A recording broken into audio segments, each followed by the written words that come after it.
స్తోత్రం. హల్లెలూయా హల్లెలూయా హల్లెలూయా హల్లెలూయా హల్లెలూయా. స్తోత్రం స్తోత్రం స్తోత్రం. అనేక ధ్యానం కొరకు తిమోతికి రాసిన మొదటి పత్రిక 1వ అధ్యాయము 5వ వాక్యము. ఉపదేశానుసారం ఏదనగా పవిత్ర హృదయం నుండి, మంచి మనస్సాక్షి నుండి, నిష్కపటమైన విశ్వాసము నుండి కలుగు ప్రేమయే. ఇంగ్లీష్లో. Now the end of the commandment is charity out of a pure heart and of good conscience and of faith unfeigned. దేవునికి పరిశుద్ధ నామమునకు స్తోత్రం. అపోస్తలుడైన పౌలు తిమోతికి ఈ కార్యమని రాయిస్తున్నాడు. ఎందుకంటే తిమోతి వేరే ఏ విధమైన కార్యముల్లోనూ పడిపోకుండా ఉండుటకు. 3వ వాక్యము నుండి కూడా చదవండి. 1 తిమోతి 1వ అధ్యాయం 3వ వాక్యము నుండి. నేను మాసిదోనియాకు వెళ్ళుచుండగా సత్యమునకు భిన్నమైన బోధ చేయవద్దనియు, కల్పనా కథలను, మితములేని వంశావళులను, విశ్వాస సంబంధమైన దేవుని ఏర్పాటుతో కాక వివాదములతోనే సంబంధము కలిగి ఉన్నవి గనుక వాటిని లక్ష్య పెట్టవద్దనియు కొందరికి ఆజ్ఞాపించుటకు నీవు ఎఫెసులో నిలిచి ఉండవలనని నిన్ను హెచ్చరించిన ప్రకారము ఇప్పుడును హెచ్చరించుచున్నాను. As I besought thee to abide still at Ephesus when I went into Macedonia, that thou mightst charge some that they teach no other doctrine, neither give heed to fables and endless genealogies, which minister questions rather than godly edifying, which is in faith so do. దేవునికి పరిశుద్ధ నామమునకు స్తోత్రం.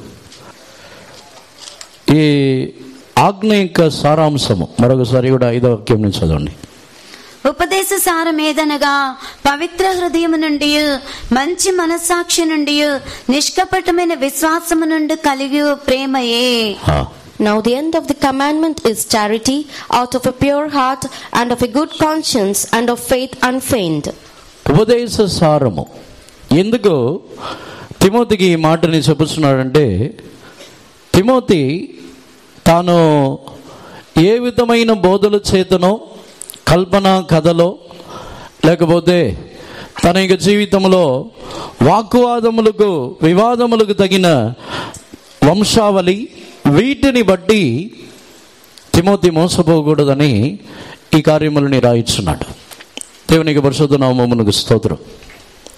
3వ వాక్యములో మనం చదివినప్పుడు అనేక విధములైన బోధలు, పలు రకములైన బోధలు ఈ రోజుల్లో అనేకులు కలవరపడుచు, అనేకులు తమ యొక్క జీవితంలో తాము పలు రకములుగా కన్ఫ్యూజ్ అవుతున్న ఒక కార్యము, ఈ అనేక విధములైన బోధల చేత వారు కలవరపడుతున్నారు.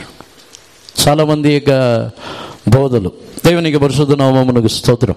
ఒక్కొక్కరు ఒక్కొక్క విధముగా బోధించి దేనిని ఈ విధముగా ఉండవలనని, పలు రకములుగా వేరే విధముగా ఉండవలనని, కొందరు వచ్చి వంశావళిని, ఈ వంశావళిలో వచ్చిన వారని, ఈ యొక్క వంశమని దానిని బోధించుతున్నారు. కొందరు వచ్చి కల్పన కథలు, వారు కల్పించి, వారు ఊహించి, వారి యొక్క కల్పనలో వారు ఊహించుకొనిచున్న కార్యములని చెప్పటం వలన అనేకులు తమ యొక్క జీవితంలో వారు తొట్టిల్లిపోతున్నారు. అందుకే ఈ కార్యముని తిమోతికి పౌలు రాయిస్తున్నాడు. ఉపదేశం సారం ఏమనగా అదొచ్చి చివరిలో పవిత్రమైన హృదయము నుండి, మంచి మనస్సాక్షి నుండి, నిష్కపటమైన ప్రేమ, విశ్వాసము నుండి కలుగుతున్న ప్రేమ. దేవునికి పరిశుద్ధ నామమునకు స్తోత్రం. దీనిని తెలుసుకొనకపోతే పలు విధములుగా వారు మార్చబడి, పలు విధముగా వారు కొట్టుకొని పోతున్నారు.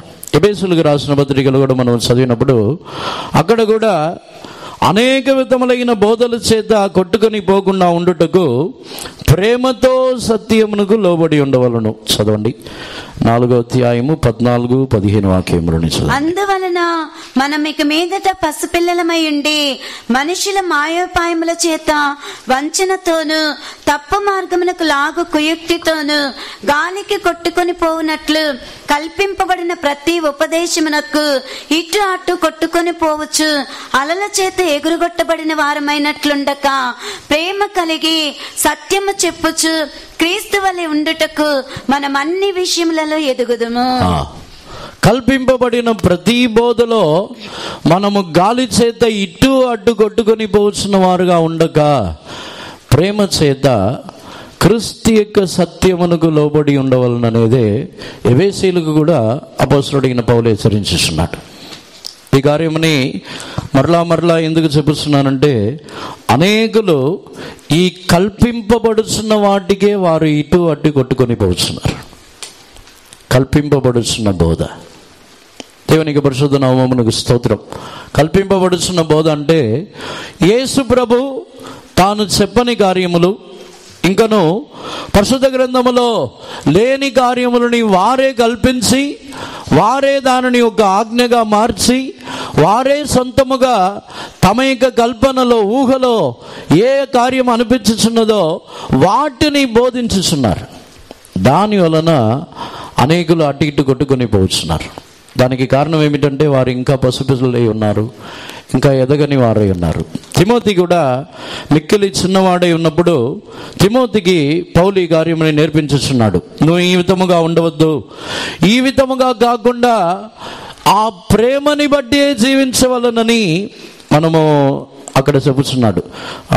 6వ వాక్యంని కూడా చదవండి. 1 తిమోతి 1వ అధ్యాయము 6వ వాక్యము. కొందరు వీటిని మానుకొని తొలగిపోయి తాము చెప్పు వాటినైనను నిశ్చయమైనట్టు రూఢిగా పలుకు వాటినైనను గ్రహింపకపోయినను ధర్మశాస్త్రోపదేశకులై ఉండగోరి నిష్ప్రయోజనమైన ముచ్చటలకు తిరిగిరి. From which some having swerved have turned aside unto vain jangling. దేవునికి పరిశుద్ధ నామమునకు స్తోత్రం. వీటిని తెలియక, తాము దేనిని గురించి మాట్లాడుతున్నామని కూడా తెలియక నిష్ప్రయోజనమైన ముచ్చట్లకు తిరిగిరి. దేవునికి పరిశుద్ధ నామమునకు స్తోత్రం. ఈరోజు మనం ధ్యానించవలసిన కార్యమే, ఈ ఒక వ్యక్తి యొక్క జీవితంలో క్రీస్తు యొక్క ప్రేమ సరైన విధముగా లేకపోతే వారు అటు ఇటు కొట్టుకొని పోతూ ఉంటారు. వారిలో ఒక స్థిరమైన అనుభవంని చూడలేము, ఒక స్థిరమైన అనుభవం మనం గ్రహించలేము. క్రీస్తు ప్రేమ లేకపోతే ఎటువైపు వెళ్ళాలో తెలియదు. క్రీస్తు ప్రేమ లేకపోతే తాము ఏ వైపు తిరగాలో, ఎవరి మాట వినాలో, ఏ విధముగా నడుచుకోవాలో, ఏ విధముగా ఉండాలో ఎవరికి తెలియదు. కొంతకాలము భక్తి గలవారై ఉంటారు, కొంతకాలం పూర్తిగా ఏమీ లేని వారుగా మారిపోతారు.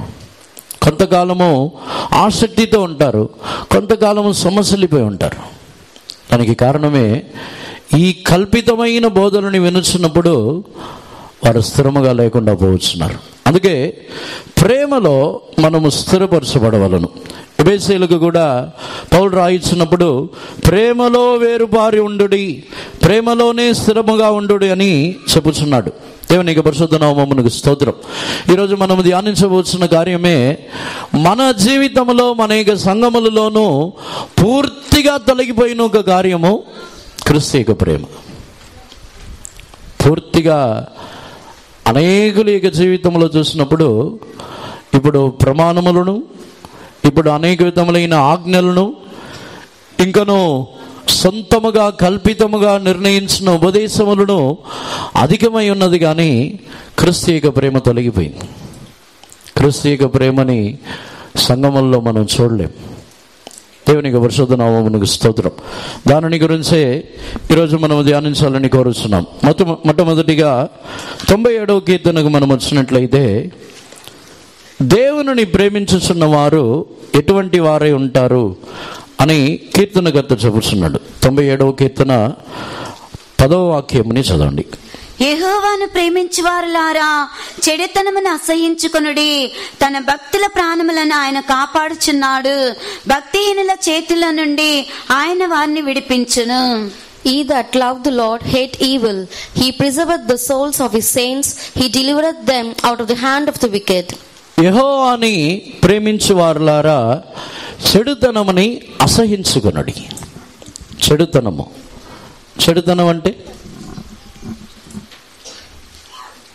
అంటే ఏంటి?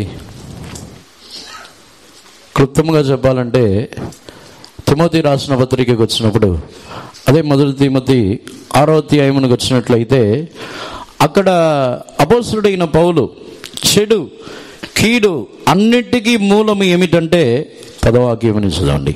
ఎందుకనగా ధనాపేక్ష సమస్తమైన కీడులకు మూలము. కొందరు దానిని ఆశించి విశ్వాసము నుండి తొలగిపోయి నానా బాధలతో తమను తామే పొడుచుకొనిరి.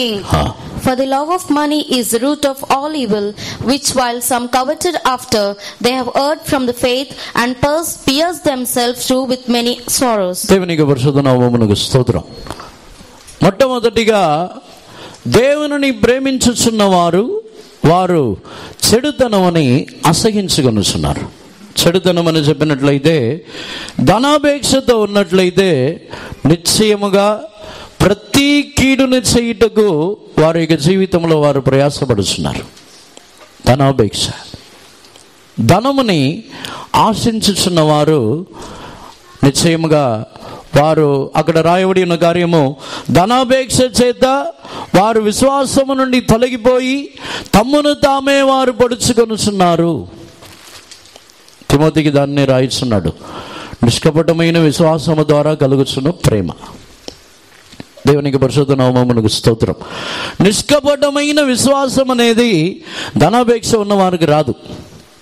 ధనాపేక్ష ఉన్నవారు ఇతరుల యొద్ద నుండి తాము పొందుకోవాలని కోరుదరే తప్ప, ధనాపేక్ష ఉన్నవారు నిశ్చయముగా ఏ మనుషుల ఎడలను కనికరము చూపారు. దేవునికి పరిశుద్ధ నామమునకు స్తోత్రం. యెహోవాని ప్రేమించుచున్న వారు చెడుతనమని అసహించుకోవాలి. చెడుతనం అంటే దానిలో అన్నిటికీ మూలమైన ఒక కార్యము, ధనముని ప్రేమించకుండా ధనముని ద్వేషించుచున్న వారు మాత్రమే చెడుతనమని అసహించగలరు.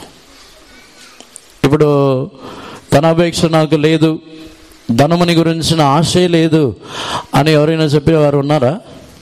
ఎవరైనా ఉంటే చేతులు వేయగదని చూద్దాం. నాకు ధనాపేక్ష లేదు. మీ దగ్గర నుంచి ఎవరైనా ధనముని తీసుకుని వెళ్ళిపోతే ఏం తిట్టరా? ఏం అడగరా? మీ దగ్గర నుంచి ఏమైనా బంగారం వెండి ఎవరైనా బలవంతంగా తీసుకెళ్ళిపోయారు అనుకోండి, ఏమంటారు వాళ్ళని? పోట్లాడరా? ధనాపేక్ష లేని వాళ్ళు. ధనాపేక్ష మన యొక్క జీవితంలో చాలామంది ఈ ధనాపేక్షలతో ఉన్నాం. ధనాపేక్ష ఉన్నట్లయితే కొన్ని సూచనలు చెప్పొచ్చు. ధనాపేక్షతో ఉన్నవారు డబ్బు కొరకు గొడవలు పడతారు. ధనము కొరకో, వస్తువుల కొరకో, ఏదైనా ఆస్తుల కొరకో, దేని కొరకైనా సరే వారు దాని కొరకు పోట్లాడతారు, యుద్ధం చేస్తారు. ఆస్తులైనా, ఐశ్వర్యములైనా, డబ్బులైనా, వస్తువులు ఏదైనా సరే, ఏదైనా కార్యము కొరకు యుద్ధము చేయించున్నారంటే వారిలో ధనాపేక్ష ఉంది. ధనాపేక్ష లేకపోతే వాటి నిమిత్తం పోరాడరు. దేవునికి పరిశుద్ధ నామమునకు స్తోత్రం. రెండవదిగా, మొదటి కార్యం వచ్చి ధనాపేక్ష ఉన్న వాళ్ళు ఇతరులతో పోరాడతారు ధనము కొరకు. రెండవది వచ్చి తమ యొక్క జీవితంలో ధనాపేక్ష ఉన్నవారు తన యొద్ద సహాయము చేయగలిగిన శక్తి ఉన్నప్పుడు కూడా సహాయము చేయరు. ఇతరులకి తాము సహాయం చేయగలిగిన పరిస్థితిలో ఉన్న ఇతరులకు వారు కనికరము చూపించకుండా, అప్పులు ఇవ్వకుండా, లేకపోతే వారికి దాన ధర్మములు చేయకుండా, సహాయము చేయకుండా ఉన్నారంటే, ఇతరులు కష్టములో ఉన్నారు, ఇతరులు వారి యొక్క పరిస్థితే బాగలేదని తెలిసిన తర్వాత కూడా బలవంతముగా ఇతరుల యొద్ద నుండి సంపాదించుచున్న వారు నిశ్చయంగా ధనాపేక్ష గలవారు. వారికి ఇతరులకు సహాయము చేయగలిగి ఉండి కూడా చేయరు. దేవునికి పరిశుద్ధ నామమునకు స్తోత్రం. ధనాపేక్ష ఉన్నట్లయితే దేవుని ప్రేమించుచున్నామని ఎలా చెప్పగలం? యెహోవాని ప్రేమించుచున్న వారు చెడుతనమని అసహించుకుంటారు. చిన్న చిన్న వస్తువుల కొరకు పోట్లాడరు వాళ్ళు. చిన్న వస్తువులైనా పెద్ద వస్తువులైనా దాని కొరకు పోరాడి యుద్ధం చేసి దాని కొరకు పోరాడరు. ధనాపేక్ష ఉన్నవాళ్ళు తన యుద్ధం ఉన్న వాటిని ఇతరులకు ఇవ్వరు. దేవునికి పరిశుద్ధ నామమునకు స్తోత్రం. ఒక వ్యక్తి యేసు ప్రభు దగ్గరికి వచ్చి నిత్య జీవముని స్వతంత్రించుకున్నట్టుగా నేను ఏమి చేయాలని అడిగినప్పుడు ఆ వ్యక్తి అన్నిటినీ పాటించి ఉన్నాడు, ఆజ్ఞలు అన్నిటినీ అనుసరించి ఉన్నాడు. యేసు ప్రభు చివరిలో చెప్పుచున్నారు, నీకు కలిగిన వాటిని అమ్మి బీదలకి ఇమ్ము, దానికి తర్వాత నన్ను వెంబడించి రమ్మని చెప్పి ఉన్నారు. ఆ విషయమని తాను చేయలేకపోయాడు, ఎందుకంటే తాను ధనాపేక్ష గలవాడు. దేవునికి పరిశుద్ధ నామమునకు స్తోత్రం. ఈరోజు మన యొక్క జీవితంలో ఈ ప్రేమ, నిజమైన క్రీస్తు యొక్క ప్రేమ మనలో ఉన్నట్లయితే ధనమని మనం ప్రేమించలేం, చెడుతనమని విసర్జిస్తాం. చెడుతనం అంటేనే ధనం, చెడుతనం అంటేనే ఈ లోకములో ఉన్న ఆస్తులు, ఐశ్వర్యములు, ధనములు, ఇవన్నీ చెడుతనము. దాని కొరకు మన యొక్క జీవితంలో ఒక మనిషిని మనం ద్వేషించము. ధనాపేక్ష గల వారిని ఎలా గుర్తించగలమంటే, ఒక ధనము కొరకు, డబ్బు కొరకు మరొక మనిషిని ద్వేషించుచున్నారంటే, లేకపోతే మరొక మనిషిని వారు బాధ పెట్టుచున్నారంటే వారు ధనాపేక్ష గలవారు. వారు మనుషుల్ని ప్రేమించేవారు కారు. వారే ధనాపేక్ష గలవారే. వారు ఆ నానా విధములైన బోధ, ఎవరు ఏ బోధ చేస్తున్నారో దానికి తగ్గట్టు వారు తిరిగిపోతారు. దేవునికి పరిశుద్ధ నామమునకు స్తోత్రం. దీనికి ఉదాహరణముగా బిలాము వచ్చి ఒక ప్రవక్త. తాను దేవుని యొక్క మాటలని మాత్రమే చెప్పాలి, కానీ అక్కడ దేవుని యొక్క మాటలని మాత్రమే కాకుండా ధనాపేక్ష గలవాడుగా, డబ్బుల ఆశతో నిండి ఉన్నాడు కనుక ఇప్పుడు వేరే ఒక బోధన చేయించున్నాడు. తాను కల్పించుచున్న ఒక బోధ, సొంత బోధ. దేవునికి పరిశుద్ధ నామమునకు స్తోత్రం. ధనాపేక్ష గలవారు వారు కల్పించి బోధన చేస్తారు. దేవునికి పరిశుద్ధ నామమునకు స్తోత్రం. అందుకే కల్పితమైన ఏ బోధలకును నువ్వు అటు ఇటు గాలికి కొట్టుకొని పోవచ్చున్న వాడు వలె కొట్టుకొని పోకుండా ఉండుటకు ధనము కొరకో లేకపోతే ఆస్తుల కొరకు, ఐశ్వర్యముల కొరకు కాదు, క్రీస్తు యొక్క ప్రేమని బట్టి మనం సత్యమునకు లోబడాలి. దేవునికి పరిశుద్ధ నామమునకు స్తోత్రం. ఒక వ్యక్తి ధనాపేక్ష గలవాడు, తను దేవుని ప్రేమించలేని వాడని చెప్పినట్లయితే మొదటి సూచన అతడు కీడుని, అనగా అతడు తన యొక్క జీవితంలో ఉన్న కీడుని తాను ద్వేషించుచున్నాడు. రెండవదిగా యోహాను సువార్త 14వ అధ్యాయము 21వ వాక్యముని చదవండి. యోహాను సువార్త 14వ అధ్యాయము 21వ వాక్యముని చదవండి. నా ఆజ్ఞలను అంగీకరించి వాటిని గైకొని వాడే నన్ను ప్రేమించువాడు. He that hath my commandments and keepeth them, he it is that loveth me. నా ఆజ్ఞలని అనుసరించి దానికి లోబడి వాడే, దానిని అనుసరించి జీవించేవాడే నన్ను ప్రేమించుచున్నవాడు. మరొకసారి కూడా చదవండి. నా ఆజ్ఞలను అంగీకరించి వాటిని గైకొని వాడే నన్ను ప్రేమించువాడు. He that hath my commandments and keepeth them, he it is that loveth me. దేవునికి పరిశుద్ధ నామమునకు స్తోత్రం. నా ఆజ్ఞలని అనుసరించి దానిని గైకొనుచున్నవాడే నన్ను ప్రేమించుచున్నవాడు. ఆజ్ఞ అంటే మన వాళ్ళు దేవుని నీవు ప్రేమించుచున్నావని చెప్పిన వెంటనే ప్రమాణములు అన్నిటికీ లోబడాలి. నా ఆజ్ఞలని అనుసరించి దానిని కైగొనుచున్నవాడే నన్ను ప్రేమించుచున్నవాడు. యేసు ప్రభువు ఇచ్చిన ఆజ్ఞ ఎన్నో ఆజ్ఞలు ఇవ్వలేదు. యేసుప్రభు వచ్చి ఎన్నో ప్రమాణములని కూడా ఇవ్వలేదు. యేసుప్రభు ఇచ్చింది ఒకే ఒకటే. 15వ అధ్యాయంలో చదవండి. ఇదే యోహాను సువార్త 15వ అధ్యాయము 12వ వాక్యముని చదవండి. నేను మిమ్మల్ని ప్రేమించిన ప్రకారము మీరొకరినొకడు ప్రేమింపవలననుటయే నా ఆజ్ఞ. This is my commandment, that ye love one another as I have loved you. ఒకే ఒక ఆజ్ఞ. యేసు ప్రభు ఎన్నో ప్రమాణములు, మనం అనుకున్నట్టు మన ఇక సంఘంలో చాలా ప్రమాణాలు ఉన్నాయి, ప్రచారం చేస్తున్నాం. మన సంఘాల్లో ప్రమాణాలు లేవు. చాలామంది అనుకుంటున్నారు ప్రమాణం ప్రమాణం ప్రమాణం. ఏ ప్రమాణాలు లేవు. యేసు ప్రభు కూడా ఆయన ఇచ్చిన ఒకే ఒక ప్రమాణం, నేను మిమ్మల్ని ప్రేమించుచున్నట్లు మీరును ఒకరిని ఒకరు ప్రేమించుడి. ఇదే ప్రమాణం. దేవునికి పరిశుద్ధ నామమునకు స్తోత్రం. అదే నేను ఇచ్చిన ఆజ్ఞ, అదే ప్రమాణం, వేరే లేదు. ఈరోజు మన యొక్క జీవితంలో ఈ వాక్యముని బట్టి ఒకడు నన్ను ప్రేమించిన ఎడల నా ఆజ్ఞలని అనుసరించి దానిని బట్టి జీవించుచున్నాడు. మనకొచ్చి వేరే సొంతంగా మనుషులు పెట్టే ప్రమాణాలు అన్నిటిని బట్టి బాగానే ఉంటాం. నేను ప్రమాణాన్ని బట్టి ఉంటాను. ఏ ప్రమాణాన్ని పెట్టారో ఆ ప్రమాణం ప్రకారంగానే నేను ఉంటాను. అన్ని ప్రమాణాల్లో బాగానే ఉంటాం.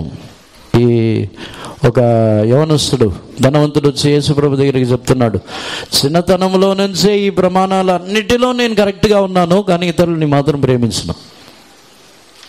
చిన్నతనంలో నుంచి 10 ఆజ్ఞల్లో నీ పొరుగువాని వస్తువులని ఆశించవద్దు, దొంగిలించవద్దు, నరహత్య చేయొద్దు, ఇవన్నిటిలో నమ్మకమైన వాడు. చిన్నతనంలో నుండి అన్నిటినీ నేను పాటించుచున్నాను, కానీ ఇతరులని మాత్రం నేను ప్రేమించను. దేవునికి పరిశుద్ధ నామమునకు స్తోత్రం. ఆజ్ఞ యేసుప్రభు ఇచ్చిన ఒకే ఒక ఆజ్ఞ. మరొకసారి కూడా 15వ అధ్యాయంని చదవండి. 15వ అధ్యాయము 12వ వాక్యము. నేను మిమ్మల్ని ప్రేమించిన ప్రకారము మీరొకరినొకడు ప్రేమించవలననుటయే నా ఆజ్ఞ. This is my commandment, that ye love one another as I have loved you. నేను మిమ్మల్ని ప్రేమించిన ప్రకారము మీరు ఒకరు ప్రేమించవలననేది నా యొక్క ఆజ్ఞ అంటున్నారు. అదే యేసుప్రభు యొక్క ఆజ్ఞ. వేరే ఆజ్ఞలు ఉన్నాయా? వేరే ఏమైనా ఆజ్ఞాపించారా యేసుప్రభు? నా ఆజ్ఞలని బట్టి, నా ఆజ్ఞలని అనుసరించి గైకొని జీవించుచున్నవాడే నన్ను ప్రేమించుచున్నవాడు. ఇప్పుడు మనం యేసుప్రభుని ప్రేమించుచున్నామని చెప్పగలమా? అపొస్తలుడైన యోహాను కూడా యోహాను రాసిన పత్రికలో ఆయన యొక్క ఆజ్ఞలని బట్టి అనుసరించి జీవించుచున్నవాడే ఆయనని ప్రేమించుచున్నవాడు. ఆయన యొక్క ఆజ్ఞలని అనుసరించి జీవించుచున్నామా? ఒకరిని ఒకరు ప్రేమించకుండా, ఒకరిని ఒకరు ద్వేషించి, అనేక కారణముల చేత విరోధములు, కక్షలు, పగ, మనకు అసూయలు, మన జీవితంలో పలు రకములైన దురాశలు, ఒకరి మీద ఒకరికి కోపము, ఏదో ఒక కారణం, మనం ఏదో ఒక కారణము చెప్తాం. ప్రేమించడానికి ఒక కారణము కూడా లేదా?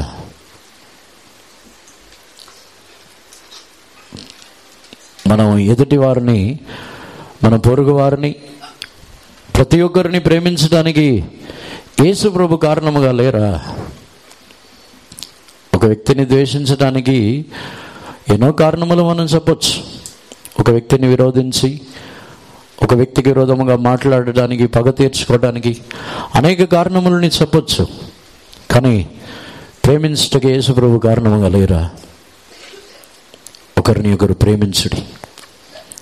అందుకే ప్రేమించడం అని చెప్పినట్లయితే మనకి ఇష్టమునకు ప్రేమిస్తాం. నేను కూడా ప్రేమిస్తున్నానని చెప్తాం. మన ఇష్టమునకు ప్రేమించే ప్రేమ కాదు అది. అందుకే యేసు ప్రభు నేను మిమ్మల్ని ప్రేమించిన విధముగా ప్రేమించుడి. మనం ప్రేమించడంలో కూడా మనకు సొంత రూట్ ఉంటుంది. నేను కూడా ప్రేమిస్తున్నానంట. ఆ రూట్లు కాదు. యేసు ప్రభు ఎలా మనల్ని ప్రేమించి ఉన్నారో అదే విధముగా ప్రేమించటమే నేను మీకు ఇచ్చుచున్న ఆజ్ఞ. అదే ప్రమాణం. దేవునికి పరిశుద్ధ నామమునకు స్తోత్రం. ఈ కార్యమని గురించి దేవుడు నాకు ప్రేరేపించుతున్నారు. ఎందుకంటే ఈ దినములలో ఆ ప్రేమని మనలో చాలామందిలో మనం చూడట్లేదు. ద్వేషం, విరోధం, చాలామందిని మనం ద్వేషించుచున్నాం. ఎవరిని క్షమించలేకపోతున్నాం.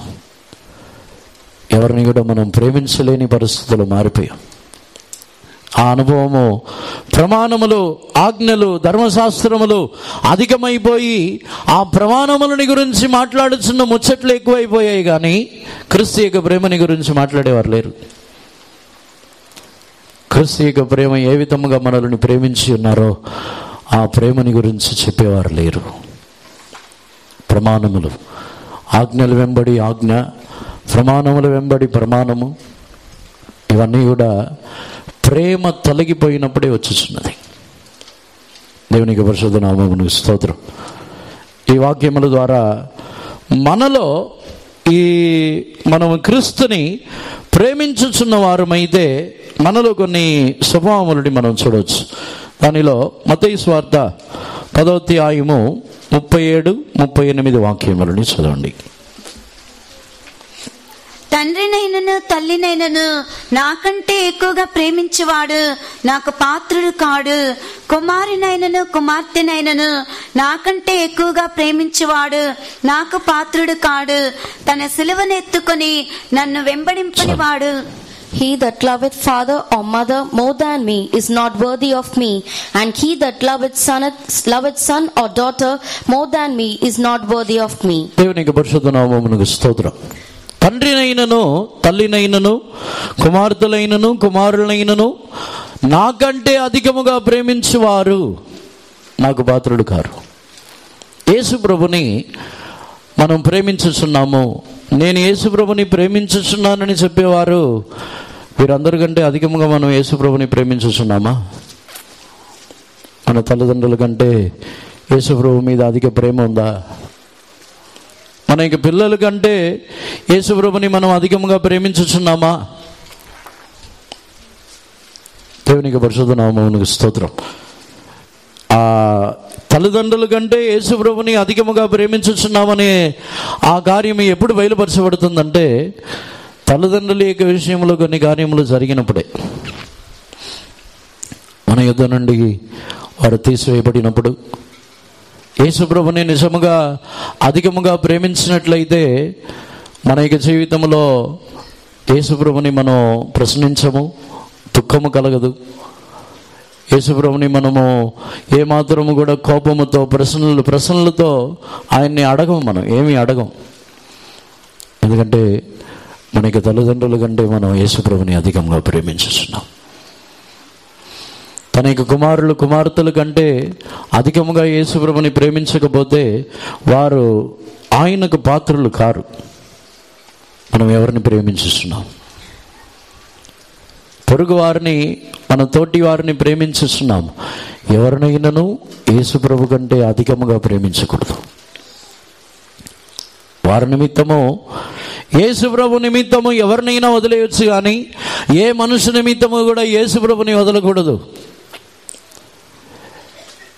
దేవుని యొక్క సన్నిధానము కొరకు, దేవుని యొద్ద నివాసము చేయటానికి, దేవునితో సహవాసము చేయటానికి ఏ మనుషులనైనా వదిలేయచ్చు, కానీ మనుషుల నిమిత్తము దేవుని యొక్క సన్నిధానముని, దేవుని విడవకూడదు. దేవునికి పరిశుద్ధ నామమునకు స్తోత్రం. మనం చెప్తాం, నేను నిజంగానే యేసు ప్రభుని అధికముగా ప్రేమించుస్తున్నాను అని చెప్పినట్లయితే మనం ఎందుకు దేవుని యొక్క సన్నిధానముని వదిలేస్తున్నాం? దేవుని యొక్క సన్నిధానముని వదిలేయడానికి మనుషులు కారణమైతే దేవుని సన్నిధానమునకు రావడానికి దేవుడు కారణముగా లేరా? దేవుని సన్నిధానముని మానివేయడానికి మనుషులు కారణమై ఉండవచ్చు. మనుషుల యొక్క మాటలో, లేకపోతే వారి యొక్క క్రియలో, వారి యొక్క ప్రవర్తనలో, వారి యొక్క స్వభావములో ఏదైనా సరే వారికి మనుషులు కారణమై ఉన్నట్లయితే దేవుని సన్నిధానమునకు వచ్చి దేవుని ఆరాధించడానికి యేసు ప్రభు కారణముగా లేరా? మనం అనేక కారణములు చెప్తాం. వారి వలన రాను, వారు ఇలా వీరిలా, వారి వలన మేము రాము, దేవుని సన్నిధానంలోకి రాలేం. మరి అక్కడ దేవుని మీద ఉన్న ప్రేమ, వెనుకబడిపోయిన చాలామంది కూడా, వెనుకబడిపోయిన వారు కూడా చాలా కారణాలు చెప్తారు. అందుకే మేము రావట్లేదు, వాళ్ళు నన్ను ఇలా అవమానపరుస్తారు, మమ్మల్ని ఇలా మాట్లాడారు, మా గురించి ఇలా చెప్పారు, చాలా కారణాలు చెప్పొచ్చు. కానీ దేవుని సన్నిధానమునకు రావడానికి యేసు ప్రభు మన మీద చూపించిన ప్రేమ కారణముగా లేదా? యేసు ప్రభు మనల్ని క్షమించిన పాపములు క్షమించబడి ఉన్న క్షమాపణ కారణముగా లేదా? యేసు ప్రభు మనకు చేసిన మేళ్ళు, మనకిచ్చిన విడుదల, స్వస్థత, మనల్ని సాతానుడి చేతిలో నుండి తప్పించిన అనుభవములు, మనల్ని రక్షించి ఈ పరిశుద్ధులకి ఐక్యతలో తీసుకొచ్చిన అనుభవములు ఏది కారణముగా లేదా? ఆగిపోవడానికి మనుషులే కారణముగా ఉన్నారా? దానికే చెప్పుతున్నారు, ఒకడు తన యొక్క తల్లిదండ్రుల కంటే, తన యొక్క కుమారులు కుమార్తెల కంటే నన్ను అధికముగా ప్రేమించకపోతే వారు నాకు పాత్రులు కారు. ఈ రోజుల్లో చాలామంది చెప్పాలంటే వారు తన యొక్క తల్లిదండ్రుల కంటే, తమ యొక్క కుమార్తెల కంటే తమ్ముని ఎక్కువగా ప్రేమించుకుంటున్నారు. దేవునికి పరిశుద్ధ నామమునకు స్తోత్రం. వారికి మంచి పేరు కావాలి, మంచి ఘనత, వారికి ఒక మంచి స్థానం, వారికి ఒక మంచి మర్యాద. అక్కడ అవన్నీ దొరకకపోతే రారు. అవమానములు ఏమైనా జరిగిన వెంటనే, ఎవరైనా ఏమైనా తిట్టినా, ఏమైనా దూషించిన వెంటనే వారు దేవునికి దూరం అవుతారు. దేవుని అంతవరకే ప్రేమించుచున్నామా? దేవుని ప్రేమించుచున్న వారు ప్రతి మనుషులు, ఈ భూమిలో జీవించుచున్న మనుషులు అందరికంటే యేసుప్రభుని అధికంగా ప్రేమించాలి. యేసుప్రభుని అధికముగా ప్రేమించుచున్న వారు ఏ మనుషుల నిమిత్తము కూడా యేసుప్రభు యొద్ద నుండి తొలగిపోరు. ఏ మనుషులు కూడా యేసుప్రభు యొద్ద నుండి తొలగిపోవుటకో, ఆయన యొక్క సన్నిధానములో నుండి తొలగిపోవుటకో కారణము ఉండదు. దేవునికి పరిశుద్ధ నామమునకు స్తోత్రం. ఈరోజు మనం ఆయన్ని ప్రేమించుచున్నామా? నేను యేసుప్రభుని ప్రేమించుచున్నామా? ఉపదేశాంసారం ఏమిటంటే ప్రేమ. వీటన్నిటిలో నుండి కలుగుచున్న ఒక ప్రేమ. దేవునికి పరిశుద్ధ నామమునకు స్తోత్రం. పూర్తిగా ఎన్ని ఉపదేశములు చెప్పినా, ఎన్ని విధములైన బోధలు చెప్పినా, అన్నిటి యొక్క ముఖ్య సారాంశం వచ్చి ప్రేమ. అది లేకపోతే ఎన్ని రకాలైన మాయోపదేశములో, కల్పితమైన కథలు కట్టి ఎన్ని రకాలుగా ఉపదేశం చేసినా మనకి జీవితంలో ప్రేమ, మనకి జీవితంలో ఒక సారాంశముగా ఉన్నట్లయితే మనం మారం.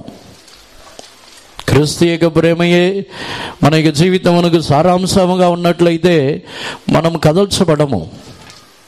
క్రీస్తు యొక్క ప్రేమయే సారాంశం. అన్నిటి యొక్క ముగింపు క్రీస్తు యొక్క ప్రేమే ఉంటుంది. దేవునికి పరిశుద్ధ నామమునకు స్తోత్రం. అటు తర్వాత ఆయనని మనం ప్రేమించుచున్నప్పుడు మనము చేయించిన కార్యములు మార్కు స్వార్త 12వ అధ్యాయము 30వ వాక్యం 31వ వాక్యం చదవండి. నీవు నీ పూర్ణ హృదయముతోను, నీ పూర్ణ ఆత్మతోను, నీ పూర్ణ వివేకముతోను, నీ పూర్ణ బలముతోను నీ దేవుడైన ప్రభును ప్రేమింపవలనది ప్రధానమైన ఆజ్ఞ. రెండవది, నీవు నిన్ను వలె నీ పొరుగువానిని ప్రేమింపవలనది రెండవ ఆజ్ఞ. And thou shalt love the Lord thy God with all thy heart, and with all thy soul, and with all thy mind, and with all thy strength. This is the first commandment. And second is like, namely this, thou shalt love thy neighbor as thyself. There is none other commandment greater than this. దీనికి మించిన ఆజ్ఞ ఏమీ లేదు. ఇక్కడ ముందుగా యేసు ప్రభు చెప్పిన ప్రకారముగా యోహాను సువార్తలో మనం చదివిన ప్రకారముగానే, నేను మిమ్మల్ని ప్రేమించుచున్న ప్రకారముగా ఒకరిని ఒకరు ప్రేమించుని. నిన్ను ప్రేమించుచున్న ప్రకారముగానే నీ పొరుగు వారిని ప్రేమించు. నిన్ను ప్రేమించుచున్న ప్రకారముగా. ఈ వాక్యము నన్ను కూడా తాకింది. సమీపంలో మనందరూ కూడా ఇక్కడ మనకు భోజనం పెట్టేది ఏ బియ్యంతో? రేషన్ బియ్యం, అంతేనా? మేము తినేది మంచి బియ్యం. మేము మంచి బియ్యం తిని మీకు రేషన్ బియ్యం పెడుతున్నాం. మేము కూడా మమ్మల్ని ప్రేమించినట్టు మిమ్మల్ని ప్రేమించట్లేదు. అందుకనే నాకు ఒక ఆలోచన వచ్చింది, ఈరోజు నుంచి ఎవరు మీరు రేషన్ బియ్యం తీసుకురావద్దు, మీకు కూడా మంచి బియ్యమే పెడతాం. దయచేసి మీరు రేషన్ బియ్యం తీసుకురావద్దు, ఎప్పుడు వచ్చినా మీకు కూడా మంచి ఆహారమే పెడతాం. దానికి అర్థం అదే, మనల్ని మనం ప్రేమించినట్టే ఇతరుల్ని ప్రేమించాలి. మేము మీ ఇంటికి వస్తే ఏం బియ్యం పెడతారు? రేషన్ బియ్యం పెడతారా? ఫస్ట్ క్వాలిటీ పెడతారు. మేము కూడా అలాగే చేస్తాం. ఈ వారం నుంచి నేను కూడా చెప్పి ఉన్నాను, ఈ వారం నుంచి రేషన్ బియ్యం వద్దు, వచ్చే వారం నుంచి మంచి బియ్యమే పెడతాం. దేవునికి పరిశుద్ధ నామమునకు స్తోత్రం. ఒకరు క్రీస్తుని ప్రేమించిన ఎడల వారు నిశ్చయముగా తన వల్ల ఇతరులని కూడా ప్రేమిస్తారు. తాను ఏ విధముగా ఉన్నారో అదే విధముగానే ఉంటారు.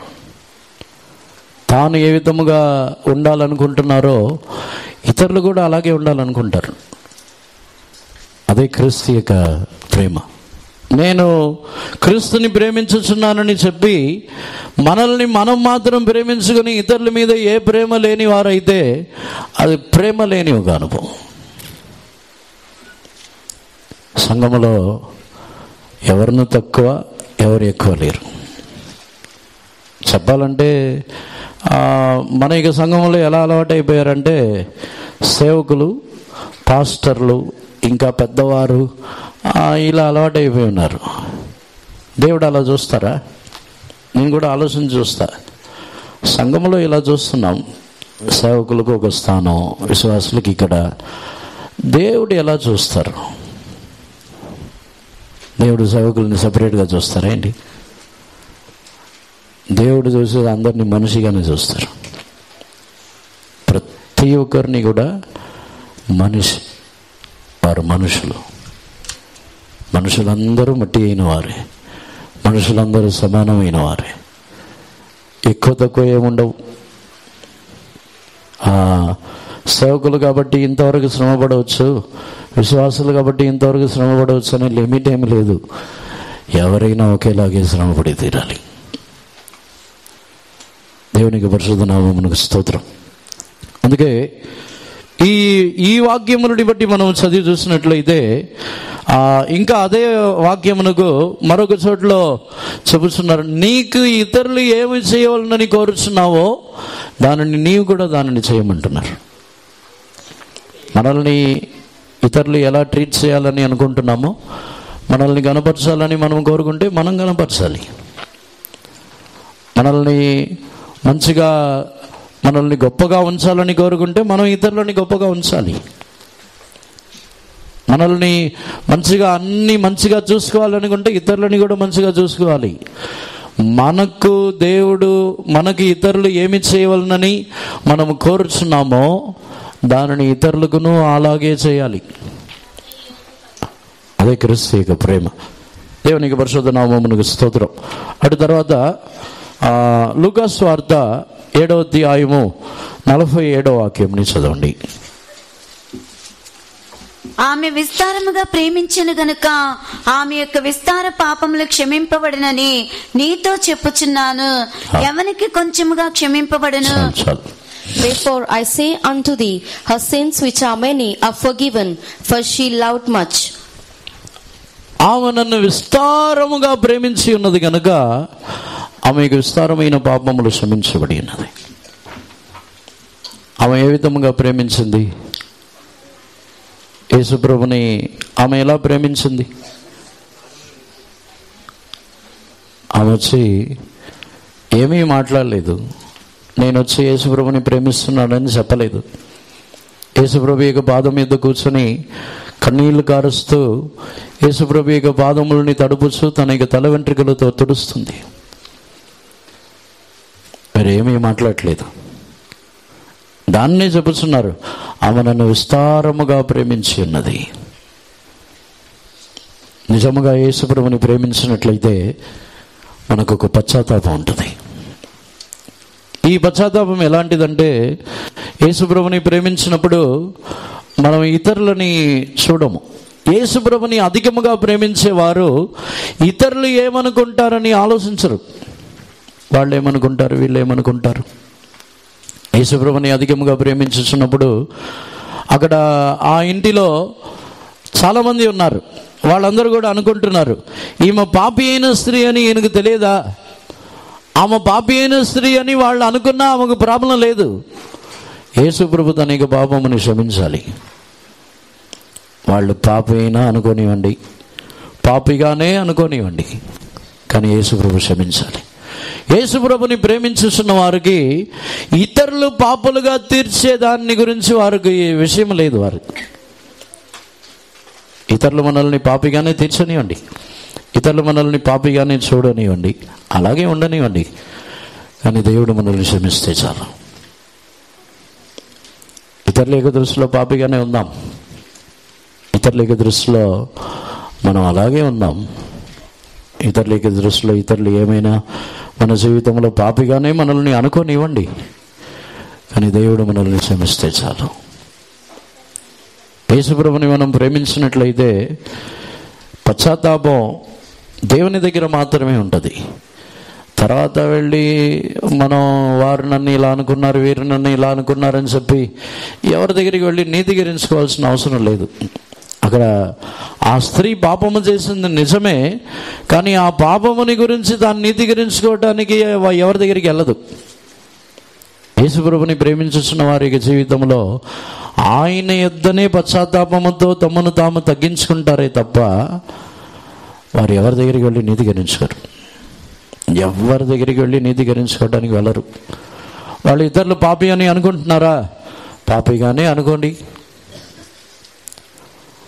పాపిగానే అనుకోవడం వలన ఏమైనా నష్టం ఉందా? లేదంటే లాభం ఉందా? ఏమీ లేదు. పాపిగానే అనుకోండి, కానీ దేవుని యొద్దనే క్షమాపణ కావాలి. దేవుని ప్రేమించుచున్న వారికి మనుషుల యొక్క తీర్పు అవసరం లేదు. అక్కడ ఆమెని గురించి చెబుతున్నారు, నీవు నన్ను వచ్చినప్పుడు నన్ను ముద్దు పెట్టుకొనలేదు, నా కాళ్ళకు నీళ్ళు ఇవ్వలేదు అని యేసుప్రభు చెబుతున్నారు. అక్కడ ఆమె తన యొక్క కన్నీళ్లతో యేసుప్రభు యొక్క పాదములని తడుపుచున్నది. యేసుప్రభుని ఘనపరిచి యేసుప్రభు యొక్క పాదం మీద కూర్చుని ఉంది. మన జీవితంలో యేసుప్రభుని మనము ప్రేమించిన ఎడల దేవుని యొద్ద మనం పశ్చాత్తాపపడుచున్నాం. మనుషుల యొక్క తీర్పు మనకు అవసరం లేదు. దేవుని ప్రేమించుచున్న వారికి మనుషులు నీతిగరించుకొని మనుషుల యొద్దకు వెళ్ళి నీతిమంతులుగా మారాలని వారు కోరుకోరు. మనుషులు పాపిగానే అనుకోని, కానీ దేవుని యొద్దనే క్షమాపణ కావాలి. దేవునికి పరిశుద్ధ నామమునకు స్తోత్రం. నిజముగా యేసు ప్రభుని మనము ప్రేమించుతున్న వారమైతే మన జీవితంలో ఇంకనూ శ్రేష్టమైన కార్యములని మనము అనుభవించుతున్నాం. చివరిగా పేతురు రాసిన పత్రిక 1 పేతురు 4వ అధ్యాయమునకు వచ్చినట్లయితే 8వ వాక్యముని చదవండి. ప్రేమ అనేక పాపములను కప్పును గనుక అన్నిటికంటే ముఖ్యముగా ఒకని ఎడల ఒకడు మిక్కటపైన ప్రేమ గలవారై ఉండుడి. And above all things have fervent charity among yourselves, for charity shall cover the multitude of sins. ప్రేమ అనేక పాపములని కప్పుచున్నది. అందుకే మీరు ఒకని ఎడల ఒకరు మికటమైన ప్రేమతో ఉండుడి. నేను నా పొరుగు వారిని ప్రేమించుచున్నానని చెప్పి నా పొరుగు వారి యొక్క పాపములని గురించి ఇతరులకు చెప్తే ప్రేమించినట్ట? ప్రేమతో ఉన్నట్ట? దేవునికి పరిశుద్ధ నామమునకు స్తోత్రం. దేవుడు తాను ప్రేమించుచున్న కుమారుణ్ణి శిక్షించుచున్నారు, కానీ బయట చెప్పరు. చాలామంది నేను ప్రేమిస్తున్నాను కాబట్టి చెప్పాను. ప్రేమిస్తే శిక్షిస్తారు, బయట చెప్పరు. చాలామంది ఇదే దురుపదేశం. మన సంఘంలో కొన్ని సందర్భంలో ఇలాంటి దురుపదేశములు. నేను ప్రేమతోనే చెప్పాను, ప్రేమించాను కాబట్టి చెప్పాను. ప్రేమిస్తే కప్పుతారు, చెప్పరు. శిక్షించవచ్చు, గద్దించవచ్చు, శిక్షించవచ్చు, కానీ ఎవరికను దానిని తెలియపరచరు. దేవునికి పరిశుద్ధ నామమునకు స్తోత్రం. ప్రేమ అనేక పాపములని కప్పుచున్నది. అందుకే మీరు ఒకరిని ఎడల ఒకరు ప్రేమ కలిగి ఉండుడని చెప్పుచున్నాడు. ప్రేమిస్తున్నాం అని చెప్పి ప్రతి ఒక్కరికి వచ్చి వెళ్ళే వాళ్ళ దగ్గర, అందరి దగ్గర ఇతరులని గురించి చెడుగానే మాట్లాడితే ప్రేమించినట్ట, ద్వేషించినట్ట? మనం ఎంతమంది గురించి, ఎంతమంది దగ్గర చెడుగా మాట్లాడి ఉంటాం? ఎంతమందికి మనం చెడుగా చెప్పి ఉంటాం? క్రీస్తు ప్రేమ మనలో ఉందా? అదొచ్చి సాతానుడికి స్వభావం. సాతానుడికి స్వభావం వచ్చి దీవారాత్రములు నేరం మోపుతానే ఉంటాడు. సరిగా వాక్యమని చదివి చూస్తే వాడు నేరం మోపేది అన్నీ కరెక్టే, కానీ ఆ నేరం మోపటమని కూడా యేసుప్రభు ఒప్పుకోవట్లేదు, అంగీకరించట్లేదు. ఎందుకంటే యేసుప్రభు యొక్క రక్తం వచ్చి అంతకుముందు చనిపోయిన వారి కొరకును, యేసుప్రభు యొక్క రక్తం దానికి తర్వాత జన్మించబడబోయే వారు అందరి కొరకును యేసుప్రభు యొక్క రక్తం కార్చబడింది. ఇప్పుడు వచ్చి సాతానుడు వచ్చి నేరం మోపితే ఒప్పుకుంటారా? అంతకుముందు చనిపోయిన వారు, అంతకుముందు ఆదాము మొదలుకొని యేసుప్రభు మరణించేంత వరకు, యోహాను బాప్తిసమిచ్చి యోహాను చనిపోయేంత వరకు కూడా వారందరి నిమిత్తమును యేసుప్రభు తన యొక్క రక్తముని కార్చి ఉన్నారు. దానికి తర్వాత యేసుప్రభు యొక్క రాకడ వరకు జన్మించబడుతున్న ప్రతి ఒక్కరికును యేసుప్రభు యొక్క రక్తం కార్చబడింది.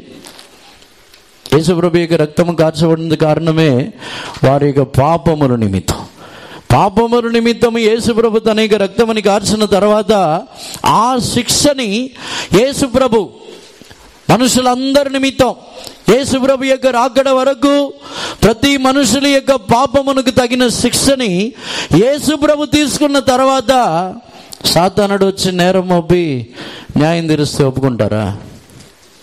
ఎందుకంటే ఆల్రెడీ ఆయన శిక్ష పొందారు. ఆల్రెడీ ఆయన ఆ తీర్పుని తానే తీసుకున్నారు.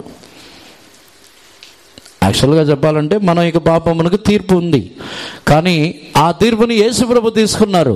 ఇప్పుడు తీర్పు తీర్చాలని చెప్తే ఎలా ఒప్పుకుంటారు యేసుప్రభు?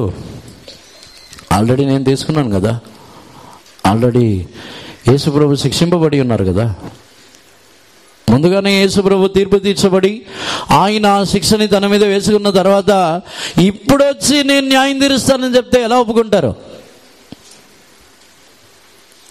చాలామంది దానిని గ్రహించకుండా తాము ఏదో పరిశుద్ధులు, తాము ఏదో న్యాయం తీర్చేవారులాగా చాలామంది అనుకుంటున్నారు. సమీపంలో ఒక కార్యం గురించి నేను ఆలోచించాను. ఒక విషయం కొరకు ఆలోచించుతున్నప్పుడు ఎప్పుడో చేసిన కార్యం గురించి ఇప్పుడు శిక్షిస్తున్నారు. ఎప్పుడో చేసిన కార్యం దాన్ని రాసి పెట్టుకొని ఇప్పుడు శిక్షిస్తున్నారు.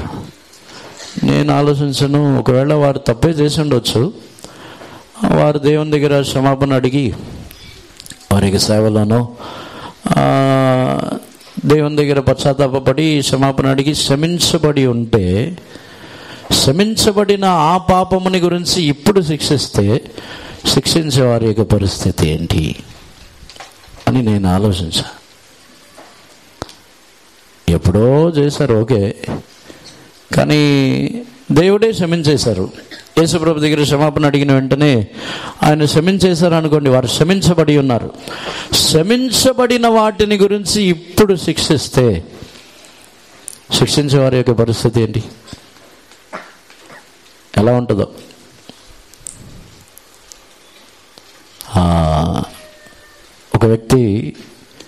ఒక వ్యక్తి దగ్గర 10,000 తలాంతులు అప్పు పుచ్చుకుని ఉన్నాడు.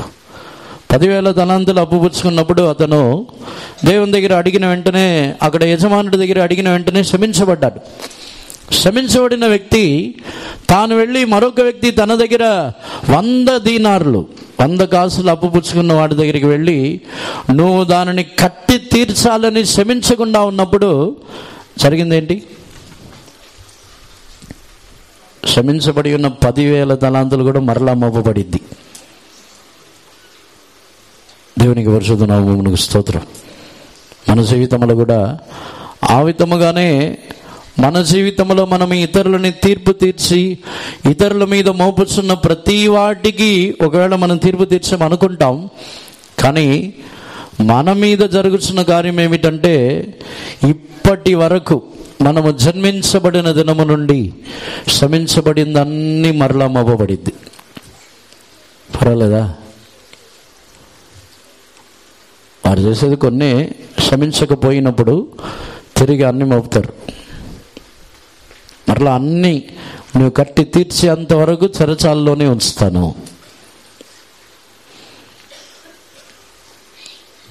ఇటీవల కాలంలోనే ఈ కార్యం గురించి నేను ఆలోచించను. ఒకవేళ దేవుడు క్షమించేసిన తర్వాత కూడా ఆ వ్యక్తిని శిక్షిస్తే వారి పరిస్థితి ఏంటి?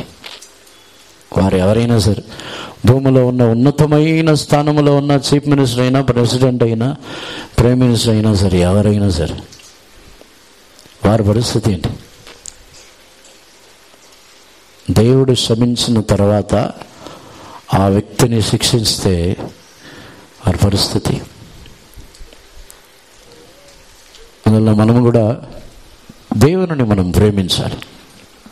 దేవుని మనం ప్రేమించుతున్నప్పుడు పేతురు ఇక్కడ చెబుతున్న ప్రకారముగా మీరు ఒకరి ఎడల ఒకరు ప్రేమ కలిగి ఉండి సమస్త పాపములని, అనేక పాపములని కప్పుచున్నది.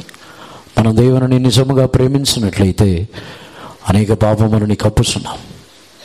యేసు ప్రభువు మనల్ని ప్రేమించినప్పుడు ఆయన ఏమని చెబుతున్నారంటే, నేను మీ పాపములన్నిటినీ సముద్రమేక అగాధములలో పడద్రోసి ఉన్నాను, ఇక ఎన్నడూ జ్ఞాపకం చేసుకొని అంటున్నారు.